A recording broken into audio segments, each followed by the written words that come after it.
Folks, welcome into sportsbookreview.com. It's time to talk some NFL Draft Round 1, roughly 24 hours away from where all the fun goes down. The smoke screens over the next 24 hours are going to be sensational. I'm Donnie Seymour, also with Kyle Purviance and special guest Will Brinson from CBS Sports. Let's have some fun. Let's talk some NFL because a lot of things already went down today, Kyle. Looking at the Denver Broncos, looking at the Carolina Panthers, swapping quarterbacks, throws all that intrigue right into it, Kyle. How exciting. 24 hours from the draft. Here we go, Kyle. Hey, and I'll tell you what a move by the Broncos. And if you're a Carolina Panthers fan, you're sitting there going, so my team is going to pay a quarterback who is better than the kid we just traded for. We're going to pay him 2 times more money than the team he's actually playing for is paying him. Look, Donnie, we've talked many a times. We like Matt Rule. We like how he runs his offense. We think that's a competent offense. But I got to sit back and wonder what the hell is going on when you think Sam IC Ghost Darnold is your answer, and now you're going to pay twice the salary for Teddy Bridgewater to play somewhere else. I got to wonder where the hell is the head of that front office at. And I love to welcome Will in here. It's pretty cool to have the heavy hitters from CBS, and he's quite astute with golf as well. So we're going to have a lot of fun today, and I'm looking forward to it. Will, welcome into the show. Nice to be a guest of the program because we know you love to get down on the draft and have some fun. Got to be an exciting time for you as we head towards the starting line tomorrow night. Oh, yeah, man. I'm pumped for it, man. The draft is what this draft has been a little slow to develop, it feels like, but I'm finally getting you can feel the smoke screens coming. I got crazy conspiracy theories about what happens at number 3. On the Teddy thing, I would say as a guy who lives in Carolina, I really think that the trade of Teddy Bridgewater in my opinion, takes both the Broncos and the Panthers out of the mix for a quarterback at 8 and 9, maybe makes them likely to trade down a little bit. And I Kyle, I agree with you in the sense that Matt Rule and those guys screwed up. I mean, the Teddy Bridgewater deal was a mess. The only reason you trade him now and you pay him to do it is, one, you found a trade partner in Denver who now has George Patton as the GM. He's the one. He was there when Minnesota drafted Teddy. And then 2, it clears up $26 million of cap space next year for the Panthers. And they honestly, that team was just sick of Teddy. They were done with him no matter what. And so to just get rid of him was a bit of a bonus for him that they're willing to pay for. I like it. I like the move all the way around for both teams that actually involved in this. I think it makes sense because Drew Lock wanted, we have a joke here on the show, Will. We were doing a show last year, and every time if you were looking to bet on the Broncos, you're going to have a Jesus Christ moment from the quarterback of the Denver Broncos. What is that throw he just made? Just throw, interceptions in the end zone on first down. We've been through it with Drew Lock, but I agree. Both of these should work out, but it also adds that intrigue of where those picks are going to come from 8 and 9. Let's get right into the draft because to us, we can mess around. Who is going to go number 1? And I always like to get a little bit on a soapbox here, Will, and also Kyle. I heard Jacksonville say, we're down to 3 players. We're going to take all the 10 minutes in the draft. It's a long night for us. Like, I'm an older guy here on the East Coast. I don't need you to take 10 minutes because I know where you're going. But number 3, that's where the draft starts to get fun. If we can anticipate Trevor Lawrence, Zach Wilson going, number 3 opens up. Will, also a huge 49ers fan is Kyle. Are the smoke screens out here? Or is it Mac Wilson? Or is it just like Kyle Shanahan's laughing at everybody and we're going a different direction, Kyle? All right. Oh, no, we can go. Will, I would love to hear your thoughts before I rant on my 49ers. So let's go ahead. Let's start it with Will here at number 3. Okay, so let me get this. The key thing for me, I think it's Justin Fields going 3. So they're comfortable. Kyle Shanahan said that they're comfortable with 5 quarterbacks. 2 of them aren't going to be available because they're going 1 and 2, and we know that. 2 other guys are the names who keep being mentioned over and over in the public. And the one guy who's just completely drifted out of sight is the clear-cut number 2 prospect for almost 90% of the time leading up to the draft. Add in, remember, the 49ers made this trade with about 5 weeks to go before the draft. 75% of the Jets coaching staff got their jobs because they worked well with Kyle Shanahan. They all got promotions because of Kyle Shanahan. If Kyle Shanahan trades the 3 and starts going, man, I love Justin Fields, what do you think the Jets are going to do? They're going to start looking at Justin Fields and digging into Justin Fields, and maybe they want to draft Justin Fields over Zach Wilson. So you float Mac Jones at number 3 and let the whole world think you're taking Mac Jones. By the way, the trade went down during Zach Wilson's pro day, which means that Joe Douglas talked to all the media members about the 49ers' love of Mac Jones that day. So you get to float the Mac stuff out there. They hone in on Zach Wilson. They don't worry about Justin Fields. And then you snag him at 3. Now, maybe I'm an insane person with a tinfoil cap, but that's where my head's at. I think there's value betting on Justin Fields as well as the Mac Jones over 3.5. I love it. I love where you're going here, Kyle. I'm going to bring you into the conversation on this because we've talked about this, Will, for a few weeks already.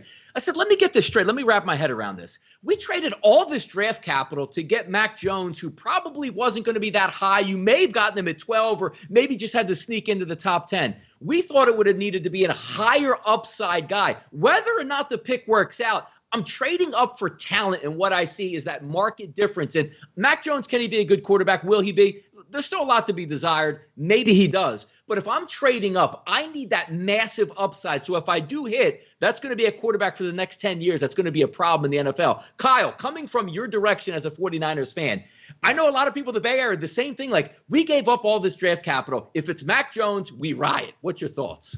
Yeah, and I'm right with them. I riot because so you're going to give up all this capital, move up to number 3, not look, no matter what, they're not improving their team this year. Whoever they draft is going to sit behind Jimmy Garoppolo until he gets hurt, which he always does, which is exactly the reason why they're doing this trade. It can't be bleeping Mac Jones. It simply cannot be. Where is the upside? Mac Jones is essentially a non-injured Jimmy Garoppolo. That's what he is. Can't move around, not really going to run, some common sense in the pocket. If a guy's open, he'll get rid of it quick. That's the read on Mac Jones. Why in the hell would you, and do you even have the read like, oh, he gets rid of the ball quickly? Yeah, it's easy to get rid of the ball quickly when you have 2 of the 3 best wide receivers in the draft and, 14 of the best 30 players in the country on your team, and you're out there beating Arkansas 58-3. Congratulations. Yeah, your quarterback gets rid of the ball quickly. I love Will's take on this. I love the idea of the 49ers planting Mac Jones into the Jets' head so they can maybe get Zach Wilson. I think that is a really interesting take that I have not thought about. But I agree with Will. The pick here has got to be Justin Fields. I mean, we've seen his upside against elite competition. That game against Clemson, you're not going to see a young quarterback perform better in an underdog spot, really, when they haven't played that many games than what Justin Fields did. Oh, then he goes out and runs a 4.40. He can make every throw on the field. To me, he's a little bit faster version of Josh Allen. He's obviously the pick here at number 3. If they take Mac Jones, I'm going to be disgusted. And like I told Donnie before the show, God, I might find myself being an Eagles fan and cheering on Joe Flacco as your starting quarterback next year in the open competition. Well, there you go. Joe Flacco over Jalen Hurts already. And I will be even more upset here because, my always running joke here, Will, as well, with the Philadelphia Eagles. Draft night is never fun for me. It's always a painful experience when the easy pick is there. We never make the easy pick, but we're going to talk about that a little bit later. But looking at some of the odds on the draft board now, depending on where you're shopping here in New Jersey, BetMGM has Mac Jones minus 200 as the 3rd overall pick. If we look at Justin Fields plus 400, in contrast, looking here at FanDuel, you have Mac Jones minus 310 and Justin Fields a plus 500. Looking at the equations coming into draft night, and I still shout out Kyle Shanahan for keeping everything interesting by saying, we made this move a couple weeks ago. We like 5 guys. We don't even know who we like at this point. I love the wry smile he gives, but if there's value on the board with the draft, reading the tea leaves, we don't know for sure he's going to go. You're looking at Mac Jones as saying, he looks like the favorite in the books, but I think I can get a better number with another quarterback, and I tend to agree with you here. Yeah, and look, a couple other things too on the whole Kyle Shanahan thing. Seth Wickersham wrote a great piece about Mike Shanahan and Kyle Shanahan, and how Mike Shanahan's one big regret about his coaching tenure was that he never went for the elite quarterback because he believed that he could make it work with a guy like Jake Plummer in his system. And Kyle Shanahan has done that, and he's been very close to winning a Super Bowl, but hasn't won a Super Bowl. He's had heartbreak. One of those heartbreaks was when Jimmy Garoppolo couldn't complete that pass downfield to Emmanuel Sanders. And if an elite quarterback hits that, right, it's over. They're going to win the Super Bowl and beat the Chiefs. And so I think that weighs on Kyle Shanahan. Additionally, that press conference shook me to my bones because it sounded like, he was pre-apologizing for Mac Jones. But I had a 49ers fan hit me up and was like, yo, did you see this quote? Because I was podcasting when it happened and I didn't hear the whole thing. Kyle Shanahan said, so man, here's the exact quote. So man, I want, and he paused, he goes, you want a Drew Brees meets Lamar Jackson. That ain't Mac Jones, bro. No. Mac Jones is just like Drew Brees meets Jimmy Garoppolo. I don't know. Exactly. Yes, that's what it is. If you want to take the top off of your offense, you don't draft Mac Jones. You draft Justin Fields at number 2. So when I look at this board, and the other thing I would add too, 2018. So this Wednesday as we're talking right now, right? 2018, at this time, Wednesday before the Thursday draft, it was set in stone that Sam Darnold or Josh Allen were going to be number 1 overall to the Cleveland Browns, who had no reason whatsoever to smoke screen. They were at 1. You don't have to smoke screen at 1. You can do it to build up drama like the Jaguars are doing. And it all flipped on Thursday morning. And that's what I would tell people who are betting on this to be on the lookout for, is if you see concrete information come out from a reliable source that says, oh, the 49ers might be in for a surprise here and could shake some people up, look at Trey Lance. I'm seeing Trey Lance plus 370 and Justin Fields 5-1 on FanDuel. I think both of those are really good bets, and I would have them queued in the event that we get news coming out. You can't touch Mac Jones at minus 300, obviously. Yeah. No, exactly. And I think, go ahead, Kyle. Oh, sorry. I'm sorry. Just from a 49ers fan perspective, Kyle Shanahan is not one of those guys who generally does the smoke screen thing. Like, we usually know who the 49ers are going to take. 2017, we knew it was going to be Solomon Thomas. Last year, we knew it was going to be Nick Bosa. So this is a little bit different from them. So I can understand why the people are like, look, everyone's telling us that Shanahan wants Mac Jones, and for some reason he just loves this guy. I don't see it. I went back and watched I don't like watching college football. It's not my favorite thing to do. I think it's great. And it is what it is. When you watch the game, it's Alabama. It's a team of world beaters against a bunch of scrubs, and they're beating them 75-3. And, oh, Mac Jones looks fantastic. Yeah, because everyone's wide open. There is no danger anytime you step back. Guess what? There's going to be danger in the NFL. I hope these guys have their heads on straight. It is unusual for the 49ers to do the smokescreen thing, especially under the Shanahan-Lynch regime. But I got to believe it's Fields. And Trey Lance, I think, would be the secondary option because of the upside. He's clearly not ready. But I think Fields could step in right now and be more effective than Jimmy Garoppolo. We might not have the juice at number 1 or 2, but this draft really kicks off at 3, right through 10. And obviously, I'm going to be very anticipating my Eagles pick at number 12. So let's move it down to the Atlanta Falcons. Everything on the board. Are we going quarterback? Matt Ryan's huge, for better firms, contract that you really can't get out of for at least another year. You also take a look at Julio Jones now. Some smoke screens out there. Is he going to be on the move, which could open up a path for maybe Pitts, maybe Jamar Chase? A lot of options to go. I'm going to start with you first, Will, on this one. Atlanta, before we talk about where they're going to go, what do you think Atlanta should do with this number 4 overall pick? I think in a perfect world, Atlanta would like to trade it. And I think that's what they would love to do. But the way that this draft sets up is that it depends on how many quarterbacks you want to include in this, but there are roughly like 11 to 12 blue chip players. Basically, after the 13th pick, this thing falls off a cliff and it gets real murky down there. And I don't think that the Falcons, and this is where the trades in the top half of the draft will be weird, because teams are not going to want to move into that 15 to 20 range, because there's a lot of questions and red flags about these prospects. And teams are not going to want to move up in that top range because teams are going to demand a lot in return. And I don't think the Falcons will get enough for a trade. So what they're going to do, and by the way, people are not talking enough. I wrote this in all caps in my mock draft today. Can we please talk about Matt Ryan's contract?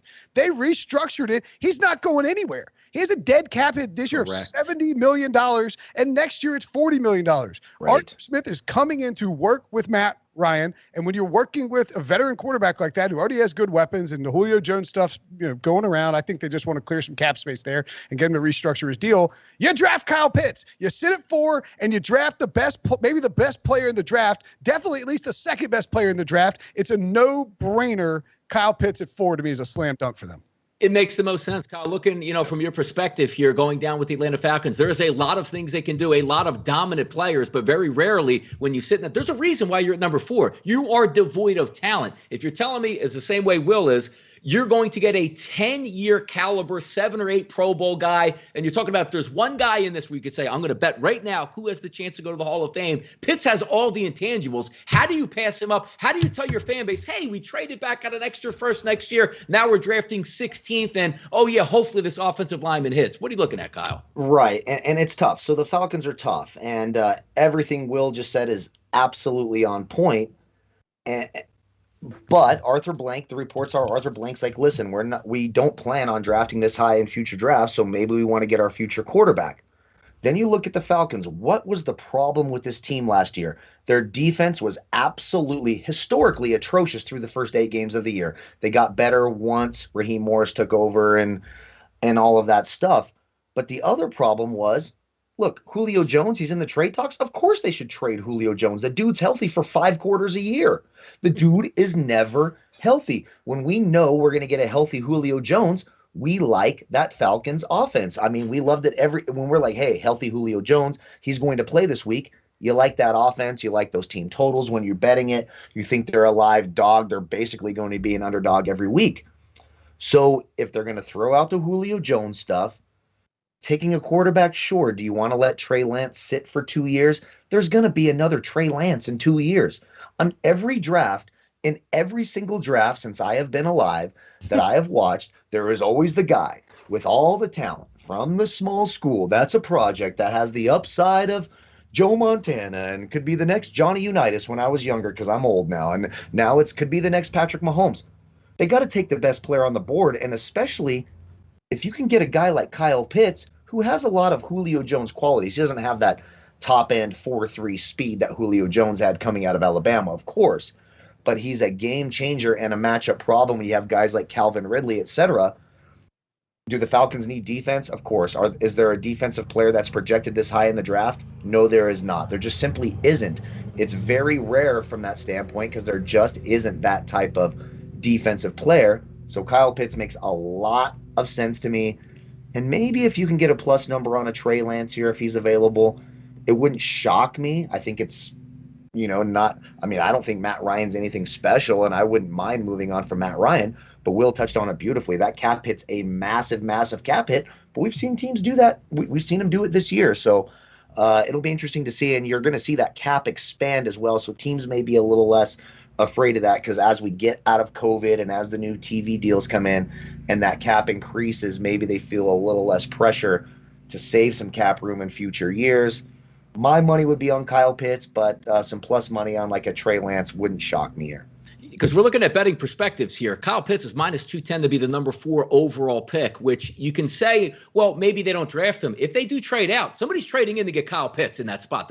Unless they're going to go Trey Lance, Justin Fields, and really make that boatload move, I think Atlanta stays and does take Kyle Pitts because even what makes the most sense, Trey Lance plus 340, Justin Fields plus 430. If we're saying Atlanta's going to stay there and we think they're going to keep Matt Ryan, that knocks them out. I doubt they're going to go Jamar Chase if they can't move Julio Jones as well. So sometimes you're reading the tea leaves here. The pick that makes sense, and maybe it even is smart money paying the minus 210 is we don't think a smart move from Atlanta. Hey, we're going to take Penei Sewell. You're not going to take Penei Sewell in this spot here. You're going with the big-time player. I think it's going to be Kyle Pitts as well, which brings us to our next one, Joe Burrow and the Cincinnati Bengals. Joe Burrow was hurt last year. Boy, he would like a nice protector on the outside of Penei Sewell from Oregon. Or does he have the ear of the owner and says, go out and get me Chase. We had some really good efforts here. You want to get me weapons? We'll get an offensive lineman later in the draft. Let me have these Ferraris at wide receiver. We'll start with you first here, Will, on this one. Is it smarter to protect your asset in Joe Burrow or get Joe Burrow his Camaro on the outside? So I think they want to do both. And I do think they're probably torn inside that building on whether to go Sewell or whether to go Chase. And there are probably people banging the table for both guys. I think that they ultimately go Chase. And here's why. First of all, by the way, the markets, if you think they're going Sewell, you got plus numbers on Chase and Sewell there. So you need to get on that. The Chase under now is probably a little too expensive. And I think it's moved down to 5.5, which doesn't give you the out with the Dolphins. Mm-hmm. So I don't know that I'm definitely taking it there. I do like Chase going 5th overall, and I have that in my mock. If you look at the way the draft board shapes up, what the Bengals would have to do if they draft Sewell is potentially kick him inside at guard for at least 2021 while Riley Reif is there. You could do Reif on the inside if you wanted, but Jonah Williams, who they still like, is at left tackle. So you'd be drafting a guy at 5 that you're kicking inside, and then he has to learn, he's flopping positions for you unnecessarily. Whereas if you get Chase, the combination of Chase and the offensive lineman you can get at the top of the second round give you guys who, like an Alex Leatherwood, who, center but can play inside of the guards. You can get a Chase, an elite wide receiver, and a guard who kind of fits your need for 2021 and gives you some protection with Joe Burrow. You have to weigh that combo against going with, say, Sewell, and then you come back and get Elijah Moore at the top of the second round if he's there, or Rondell Moore, or De'Ami Brown out of Carolina. We're going to see a lot of these names, these wide receivers, come off the board. In my opinion, the over 4.5 is like minus 500 now. It's an insane juice. You're going to see 5 wide receivers at least in the first round, so you're not going to get your pick of the litter in the second round. If it's me, I'm taking the Chase Leatherwood type of combo instead of Sewell and then unknown slot guy, especially when we already have Tyler Boyd on the roster, who's an elite slot guy with a contract.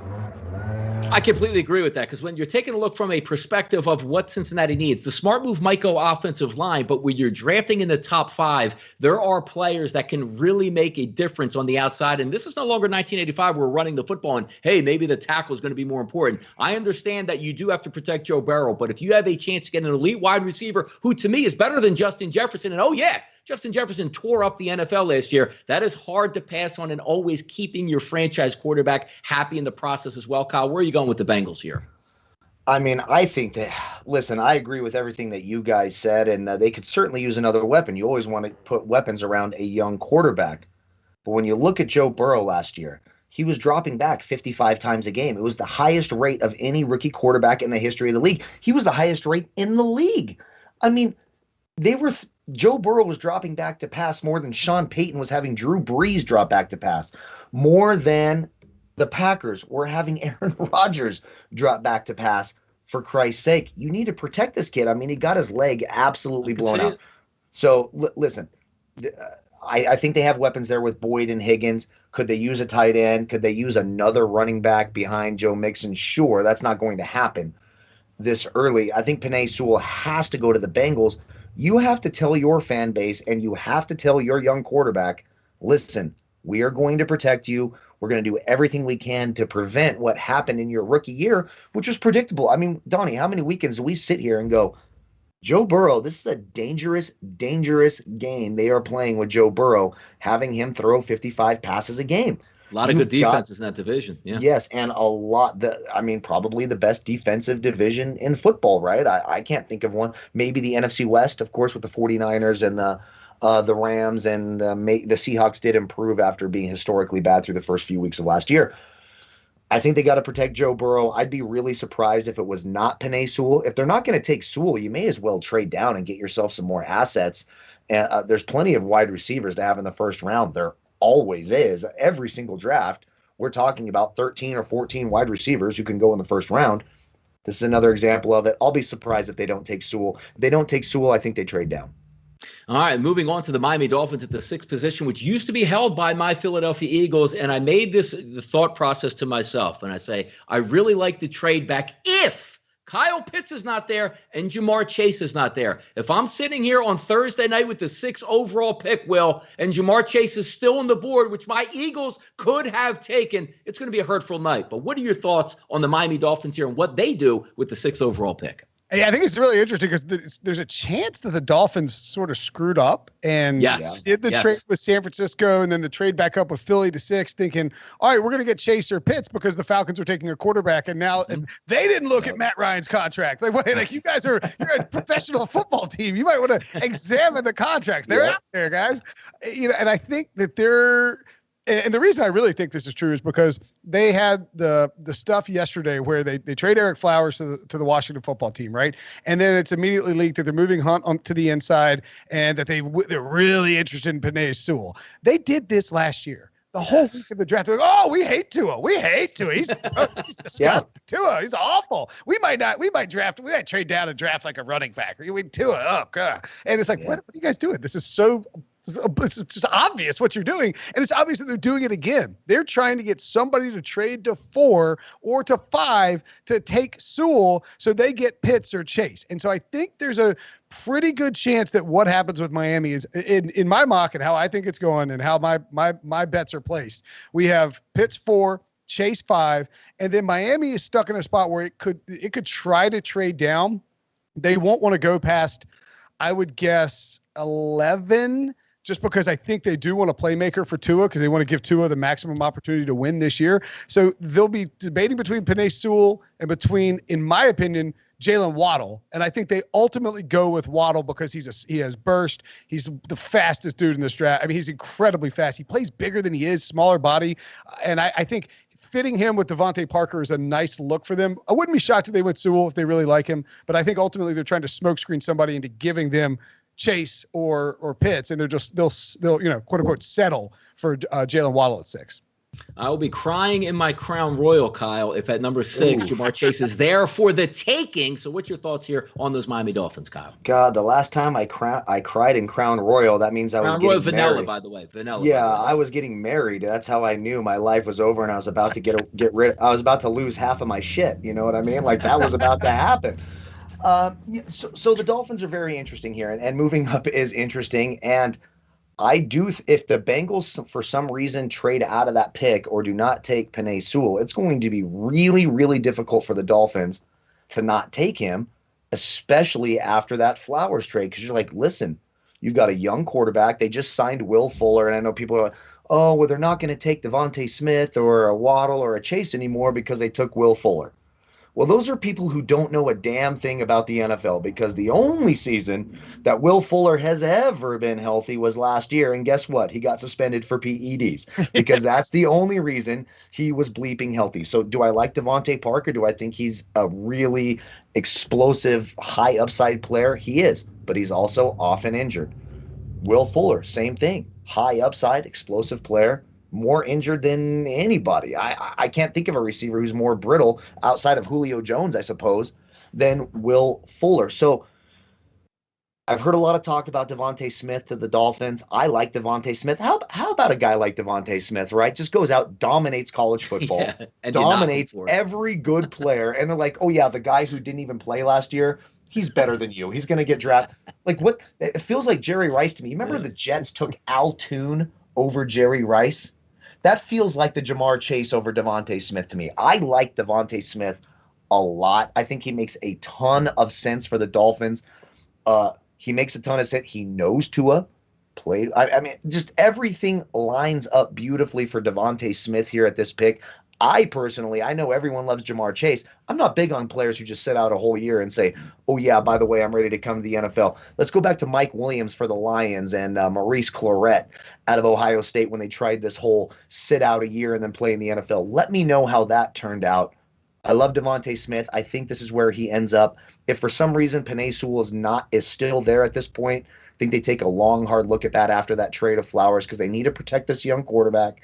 They need to keep him rolling. The Dolphins, even though they're a team on the rise, there's holes on the offensive side of the ball, and they need to fill those. And we'll be playing on the Friday show. We'll be playing taps here if Jamar Chase goes to the Dolphins at 6, and I will keep harping on that. But let's talk about some defensive players here, Will. I'm going to bring you back into the conversation talking about that. We spend a lot of time on quarterbacks and wide receivers and tight ends and offensive linemen. The first guy off the board on defense, who is it, and where does he possibly go?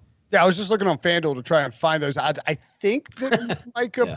No, I think Patrick Surtain is probably the favorite, maybe at like 250 or something like that. If you see it, I would, if I'm betting it, I would take J.C. Horn, because I think that there are probably enough teams that like J.C. Horn a little bit more than Surtain, that if you're getting the plus money, the 2.5 to 1, 3 to 1, whatever it is, that you could go in that direction. And if you're betting it, by the way, make sure you do first defensive player, not first cornerback, because you're going to get better odds with J.C. Horn. I also like, and just sort of dovetail into it, into where the first defensive player goes, I like betting on the Broncos at 5 to 1 to take a cornerback, and the Panthers at 7.5 to 1 to take a cornerback. I think that's the sweet spot for these first defensive players. It would not shock me at all if the Broncos and Panthers went, or I guess Panthers are 8-9. So Panthers go, and we'll have, it depends too, because Detroit's a sweet spot for trading down. Like they desperately want to trade out of 7, and there's going to be some teams who can come up to 7 and make that work. At 8 and 9, though, Carolina, the quarterback chatter's all there. If Fields is there, they will consider him for sure. But we saw they're committing to Sam Darnold. Of course, if Penei Sewell is there at 8, they will be looking at Penei Sewell. But I really think they like these cornerbacks, and they know how bad their defense is, and that they're going to focus in on getting an elite defensive prospect, either Patrick Surtain or J.C. Horn. So I think that's the first spot for a defensive player. If not, I wouldn't be surprised if the second one comes at Denver or the first one comes at Denver. And then really the floor, I think, is Dallas at 10. Yeah. Although you can get some value on Dallas taking an offensive lineman first over with their first pick, which isn't crazy. Think about the Cowboys. They have drafted Byron Jones and Maurice Claiborne in the first round in recent years, right? And Jones ended up being good, but neither one made to the second contract. There are 3 first-round picks on offensive line in recent years. Travis Frederick, Tyron Smith, and Zach Martin. You tell me who they're better at identifying, offensive linemen or cornerbacks. I think they go well there if the 2 top guys are off the board. It'll be interesting to see, because just looking at the top 10 draft picks to go in the draft and look at some of the odds here, J.C. Horn -105, then you have Patrick Surtain -180, which leads you to believe correlation that the higher player is going to be Surtain. We'll see where he goes. For you, Kyle, which is the defensive player and where is he going? Well, I do think it's one of those cornerbacks, but if you're looking for a plus money spot, I don't know what you have the numbers in front of you, Donnie. Micah Parsons here at the inside linebacker out of Penn State. So you start looking here late, in the top 10. Detroit was an abysmal defense last year. I mean, look, as bad as the offense was and as injured as they were and the weird crap they were doing, releasing young receivers saying, they're releasing receivers saying, we want young receivers, and they sign Mohamed Sanu, which makes absolutely no damn sense whatsoever, while you're letting Marvin Hall just walk away after a 2-touchdown, 130-yard performance. I'll never understand that. But you look at 7, Detroit, abysmal defense. They need a defensive back. Desmond Trufant was not the answer. The kid they took out of Ohio State last year looked absolutely dreadful. Carolina, their problem was not their offense. It was their defense. They could not stop the run, and they could not stop the pass. You remember we were doing this Rasul Douglas, and God, I forget the guy's name now, who was so dreadful they couldn't stop anybody. Denver, with that trade today, where they get the quarterback, Denver seemed like a quarterback hotspot where wherever one of those 4 quarterbacks dropped, maybe Denver would swoop them up. They've got a big hole at defensive back now. Last year when they were healthy and they had those kids playing, Bouye and Callahan, very good secondary, but when they got hurt, they had nothing left. So Denver makes sense. And then the Cowboys, absolutely, the second worst run defense in the NFL, couldn't stop anybody anywhere on the field. So I think it's going to be one of the corners. I do think it'll be Patrick Surtain II. I think he's the favorite for a reason. J.C. Horn makes a lot of sense, but if you're looking for a plus money spot and you're betting this, if Detroit can't get out of that spot, it wouldn't shock me if someone in that organization has a brain and go, look, we need someone who can stop the run and be a leader on defense. Micah Parsons there at 7 might make a lot of sense. Interesting stuff as we wind down the show here. Always fun to grade the draft before the draft even happens. Yes, booms and busts, chances in the first round. Will, I'll start with you first. Throw out a couple names that you think, you know what, this may be a little risky pick. And hey, nobody's talking about this guy. He could be a decent player. Just talking round 1, Will, what are you thinking here? Yeah, I mean, I think the easiest, I'll take the layup, right? If I'm going first, I'm the guest, so I'll take the layup. Yes. Caleb Farley. This is a guy that's a top 5 talent in this draft. And he's a cornerback with multiple back surgeries as well as previously a torn ACL. I mean, that's just a huge red flag. And then tackle on that on Wednesday, or today earlier, I guess, it's like Sean Payton really might trade up to get Caleb Farley. It's like, oh yeah, okay. That's probably what he's doing. He's decided to broadcast that 24 hours before the draft and let everybody know he wants to do that.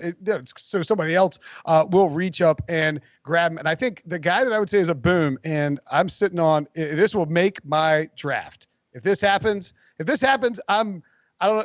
My wife's going to wake up and the house is going to be destroyed with joy. Like I'm going to wreck it, throw it a party. But Jamin Davis, first linebacker off the board. It's 10-1 right now, which I still don't hate.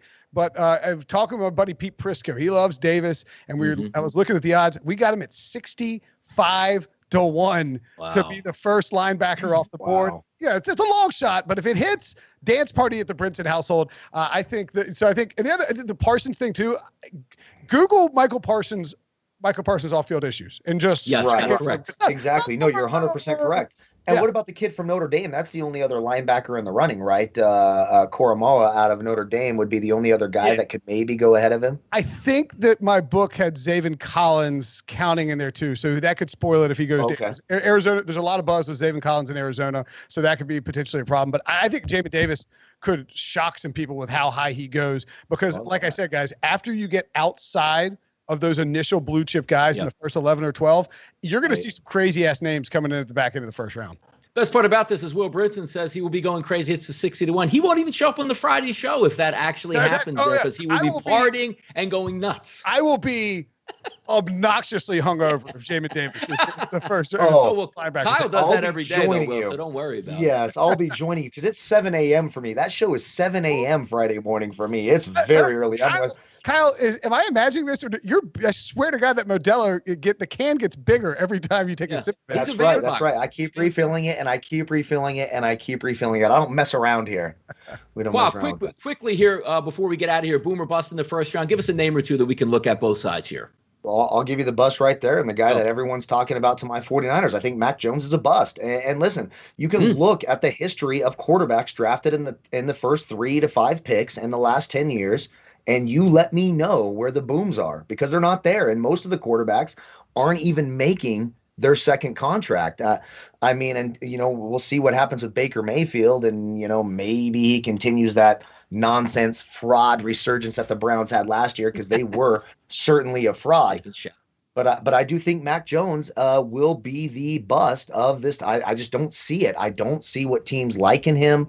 Maybe a second or third round guy, and then you're getting some value. And if I'm looking for a boom, it's going to be these teams who are getting a value pick who don't need much. They just need an explosive player.